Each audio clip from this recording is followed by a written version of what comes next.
Hello and welcome to another episode of the e-commerce coffee break. Today we want to talk about content creation and how important it is for your store, for your website. Therefore, I have Katrina McKinnon on the show today as a guest. She is the founder of Copysmith at copysmith.com. That's a company that creates quality blog content at scale for e-commerce stores. Katrina is also a founder of the e-commerce Fuel Group, and we want to talk about how to scale content, why to hire from Kenya, and her anti-SEO approach to content. So let's get started. Hello, Katrina. How are you today? Hi, Klaus. Thank you very much for having me on this wonderful show. Yeah, thanks for being on the show. Give me a bit of a background. What got you into copywriting? What got you into content creation? Sure. So the one-liner is I was running an online store. So and we got all of our revenue from organic content, from organic traffic. So our whole store, all the revenue we made was purely from the content that we wrote. And so this little house that I'm standing in right now was bought on the basis of all the content that we wrote. And it would just trickle in every month. The revenue would just trickle in and I would tuck it away into the mortgage and it paid off this house. And it was purely content driven. So that's how I got started in it.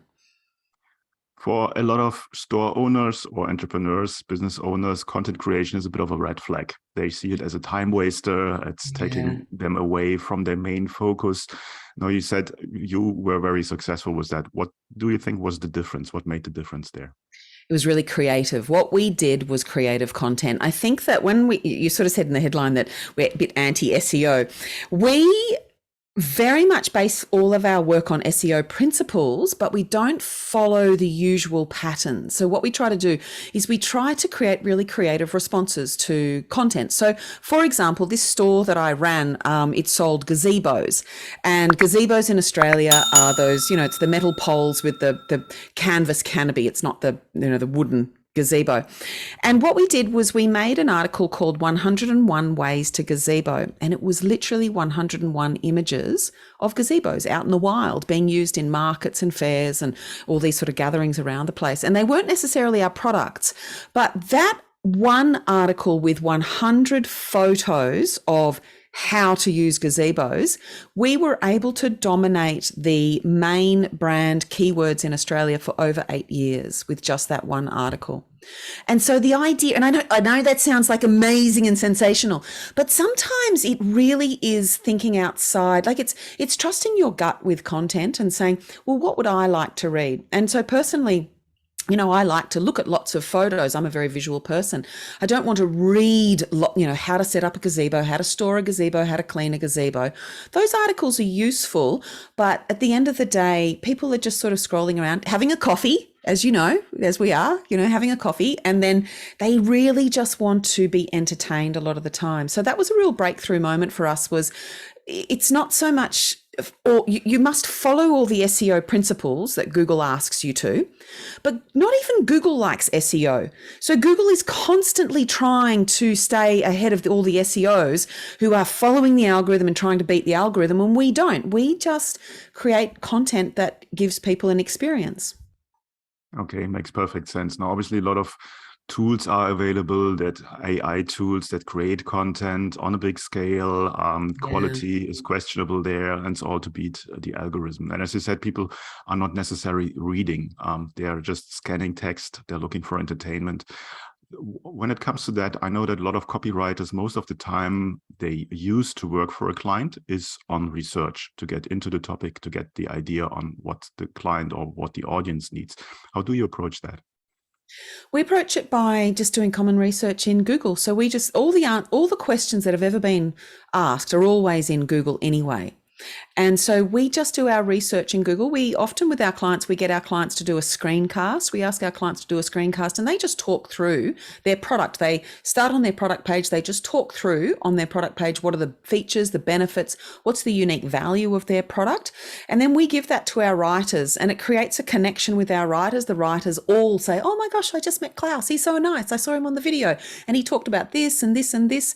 And so it's this very human-centered approach. So you just sort of said about the AIs that are able to write content, and some of those have their place. Jarvis, for example, is a very good tool for writing content, but only very short snippets of it. You really have to dig in and do it very slowly with Jarvis. Jarvis can't just generate an entire article. It's very good at giving you ideas, but ultimately, I believe it has to be a human-centered approach, because humans come up with unusual ideas. They come up with new thoughts and unique concepts that Google's never seen. When we do that, that's when all the content takes a leap up in the search engines. Mm-hmm.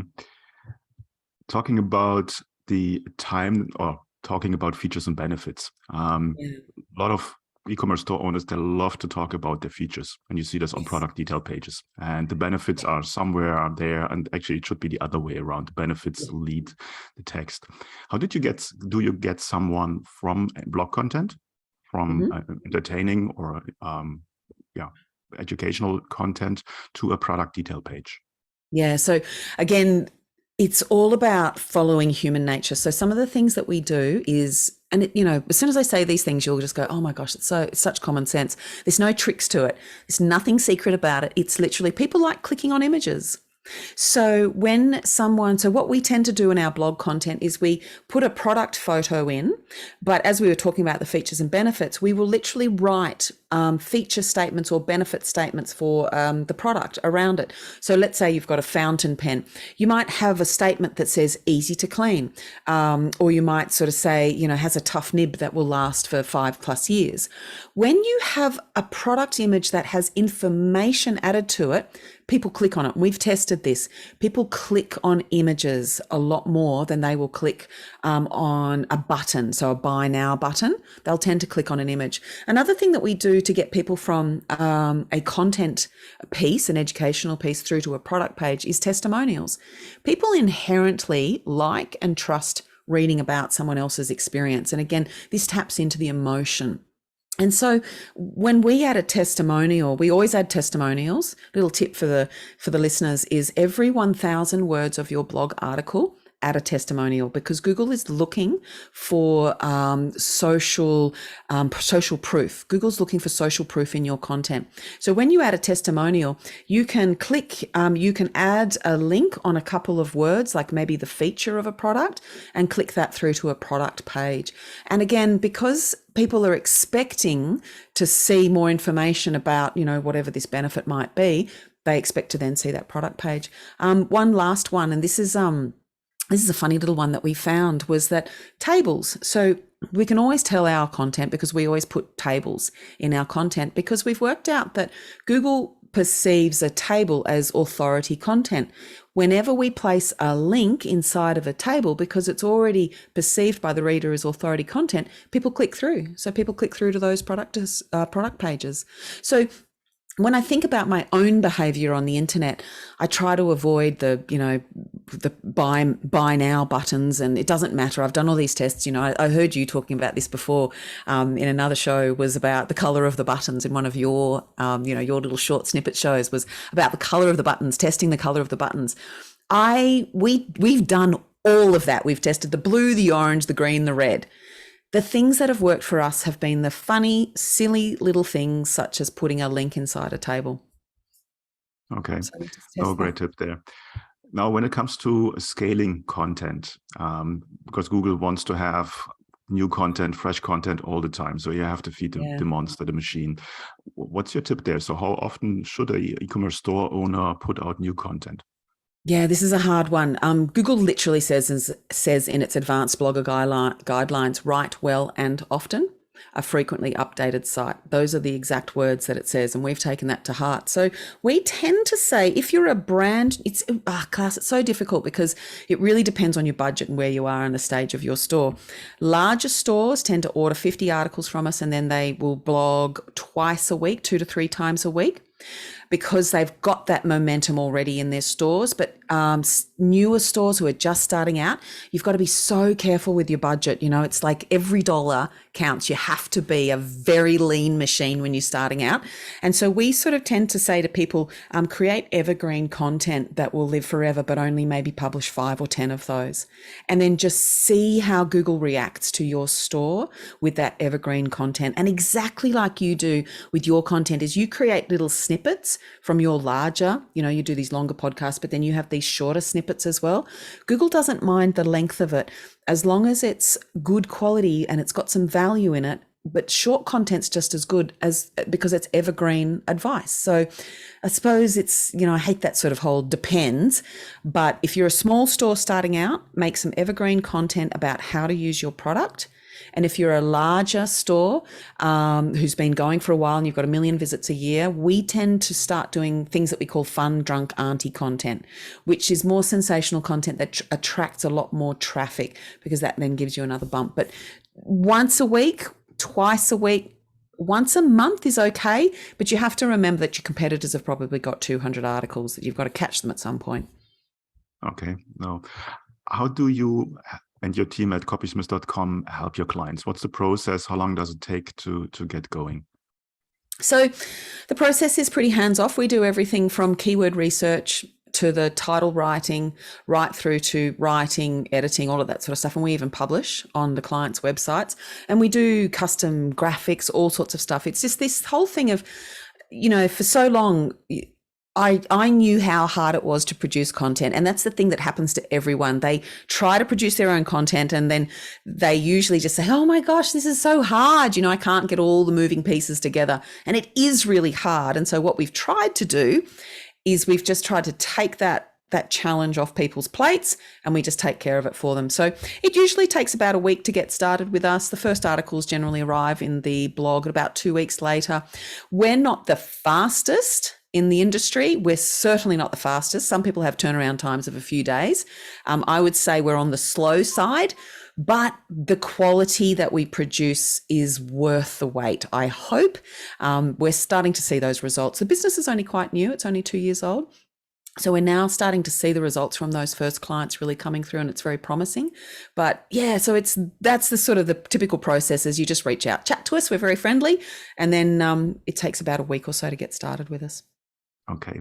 One technical question comes to my mind. The blog feature in Shopify is best case so-so. Yeah. So what's your recommendation there? Put a WordPress blog or anything else on the same domain, or what route would you go there? What you do is you just use the Shopify blog until you get really big. Google has this massively high tolerance for rubbish, okay, including the Shopify blog. If Google didn't have a high tolerance for junk, then it wouldn't be able to crawl any part of the internet because most of the internet is just confused, bad code, you know, really slow loading pages, all of this sort of stuff. So, Klaus, the thing to do is to not even worry about it. That's Google's problem, not yours. As long as Google can see the website. So I always say, always put your blog on the homepage because when you do, and Google says this in the Google Rater guidelines, it says if content appears on the homepage, it must be important. So it starts to crawl it. So put your blog on the homepage. Don't worry about the Shopify blog for the first 200 articles. Once you surpass 100 or 200 articles, once you have 60% of your organic traffic coming from your content areas, that's when you can switch it up and start creating templates and different themes. There's a tool that we've only just been introduced to called Bloggle. I think it's a Bloggle. It's an app on Shopify. We haven't had a chance to check it out, but one of our clients has just moved to it. So I don't know if that's a good thing or not, but I just everyone says that the Shopify blog feature is terrible, but I think everyone should get over that and not worry about it because that's Google's problem. Google's desperate for this content. And so just produce the content that it wants. Okay, good tip there. Interesting enough, I got approached by Bloggle a few days ago and I haven't looked into it. But have you seen anything about it yet? I can't say anything about it, but they might be on the show pretty soon. Yeah, I'd love to learn about it. Yeah. Let me know who's your perfect customer. Our perfect customers are e-commerce stores. We're specialists in e-commerce stores because that's my background. We have templates set up for e-commerce stores. We know how to write content for e-commerce stores. All our training is geared towards e-commerce stores. Most of our e-commerce stores, most people are able to buy a 10-pack of content. So they usually are doing $1 million plus a year. But of course, we're really happy to always talk to anyone. Anyone's very welcome to just ask me questions, and I'm very open to helping anyone and everyone because I've been there, done that, been in that position, and I know how frustrating it can be when you feel at the bottom of the bottom of the pile, and you just can't really ask someone a question. So I'm very open to helping anyone and everyone. But yeah, so our perfect customers are e-commerce stores basically because that's where we specialize in. Cool. Where can our listeners find out more about you and your services? Just copysmiths.com. We've got a whole bunch of resources in there and lots of fun things happening. And you can just go to copysmiths.com and noodle around on the website and you'll find all sorts of bits and pieces.